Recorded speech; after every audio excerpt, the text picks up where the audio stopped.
My paper analyzed the organizational cultures of Qualcomm and Mondragon. I worked at Qualcomm for 2 years as a data analyst, so I have a strong understanding of their organizational culture. While we only spent 1 week in Spain, I had a good sense of the culture of Mondragon as well. While there are many dimensions of organizational culture, I limited the scope of my paper to analyze 4 aspects: organizational structure, communication, dedication to values, and participation. I compared each of these aspects as they played out in Qualcomm and in Mondragon. This presentation will highlight the main observations made in my paper. It will also describe a few ways I intend to change my approach in the workplace. Lastly, my paper finished with a reflective narrative section. I will share a few of my reflections from the experience of this class as a conclusion to this presentation.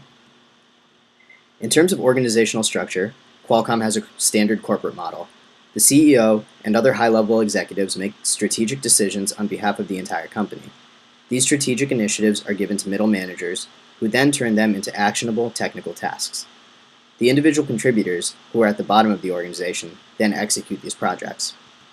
As we are all familiar with the model of Mondragon, having spent a week there together, I won't go into the details of the organizational structure. However, it is important to note that the General Assembly exists at the top of the organization in this cooperative model. This is in stark contrast to the organizational structure of Qualcomm and other capitalistic corporations. Each worker member in Mondragon has an equal voice about the direction and decisions facing the organization. While my personal application to this may seem limited due to the unchangeable nature of an organizational structure, I see areas of opportunity within structures to influence informal authority. I want to focus on exerting my own informal authority within my workplace. Furthermore, I want to help enable the informal authority of others in my organization who may not have titles associated with power, but do have ideas and perspectives that can be leveraged in order to help the company succeed. The communication methods of Qualcomm follow its top-down organizational structure. This process is efficient, but information is lost in each step of the communication process. Despite a rigid communication structure, Qualcomm also displays examples of communication methods similar to those of Mondragon, such as quarterly all-hands meetings for the entire company. The communication channels of Mondragon prioritize 8 qualities of communication: open meetings, deep collaboration, access to power, free expression of minority opinions, shared commitment to the culture, fair treatment of one another, consideration of the individual, and remaining open to change. While all of these qualities are brought forth by the open communication forums within Mondragon, difficulties in communication arise from the lack of structure.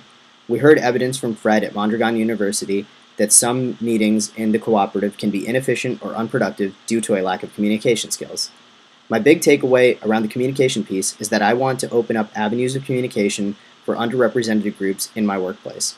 We spent quite some time discussing the role of women in Mondragon, and I'd like to ensure that I'm doing my part to support marginalized groups in the workplace in order to help give them the voice they deserve to have in the decision-making process. The 3 core values of Qualcomm are innovate, execute, and partner. As an engineering company, Qualcomm is phenomenally good at innovating and executing. However, there is a misalignment in its values of partnering.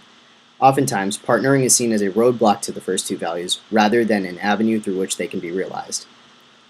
We reviewed 10 basic principles that guide Mondragon, which stem from Catholic social thought. The value that I noticed the most from this was education. Our visits to Mondragon University and Arizmendi y Castola highlighted the non-technical education cooperative values, particularly in terms of collaboration, teamwork, and other soft skill values. I will ensure that my personal values align with the companies I apply to work for in the future. I also want to commit to practicing the values of my workplace, even if others are not, such as the example of Qualcomm and their value of partnering. Lastly, I want to have a deeper understanding of my own values that I would apply to guiding a team, and make sure that I act in congruence with these values. In terms of participation, Qualcomm supports this value, but it is not promoted strongly enough. Participation has been linked to several positive job outcomes, yet it is not that high of a priority for the organization. Conversely, participation is a value held in high regard in Mondragon. Despite the commitment to participation, it seems that participation sometimes needs to be encouraged through social pressures, rather than worker members willingly taking on a larger participatory role. It seemed as though there were still many areas of opportunity for participation in Mondragon. My personal application to this will be to create a workplace environment in which people are committed to the work, and therefore more likely to participate. I see positive gains for both the organization and the individual if participation rates and sense of ownership over the work are increased. In my reflective narrative, I noted my skepticism to many of the ideas presented about cooperatives. I want to be more open-minded to ideas that are difficult for me to agree with. I noticed that some of the lectures about cooperatives were communicated in a skewed manner, which hindered my ability to resonate with these values. I want to ensure that I communicate my own ideas in a balanced and nuanced way where I clearly outline both the pros and cons. I feel this will be more effective in connecting with more people. I also want to focus on demonstrating respect. Of the many amazing things in my life that my best friend has told me, the one that stuck with me the most is her desire to be a positive influence in the lives of everyone she meets. I have adopted that same goal, and I think I can do a better job of that by conveying appreciation to others for a job well done. This is something that they do in Mondragon to consider the individual, and I feel that it is a good way of increasing people's happiness and confidence in themselves. Lastly, I want to value experiences more than I have been. I was least looking forward to the Arizmendi Ikastola lecture, as I have no experience or interest in K-12 education. However, this was my favorite lecture of the class, and I realized that there is more value in gaining experiences than what I currently give credit for. While my paper went into greater detail about what I have presented today, I hope this presentation has provided all of you with a good overview of what I worked on. Thank you for listening to my presentation about my final paper for this class.